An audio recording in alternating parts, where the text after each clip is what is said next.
بسم اللہ الرحمن الرحیم۔ سنت فجر کے بعد کی دعائیں صحیحین وغیرہ میں حضرت ابن عباس رضی اللہ تعالی عنہما سے حضرت صلی اللہ علیہ وآلہ وسلم کی نماز کے بارے میں ایک طویل حدیث ہے، جس میں ذکر ہے کہ رسول اللہ صلی اللہ علیہ وآلہ وسلم نے گھر سے صبح کی سنتیں پڑھ کر مسجد کو جاتے ہوئے یہ دعا پڑھی: اللہم اجعل فی قلبی نورا وفی بصری نورا وفی سمعی نورا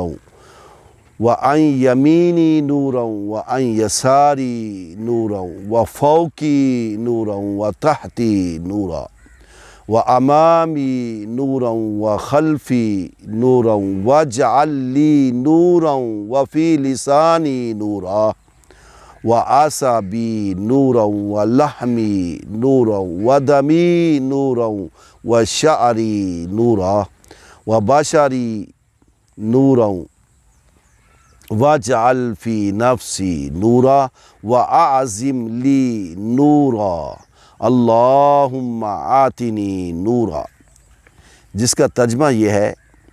اے اللہ، کر دے میرے دل میں نور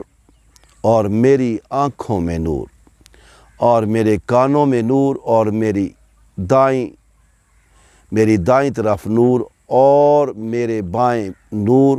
اور میرے اوپر نور اور میرے نیچے نور اور میرے آگے نور اور میرے پیچھے نور، اور کر دے میرے لیے نور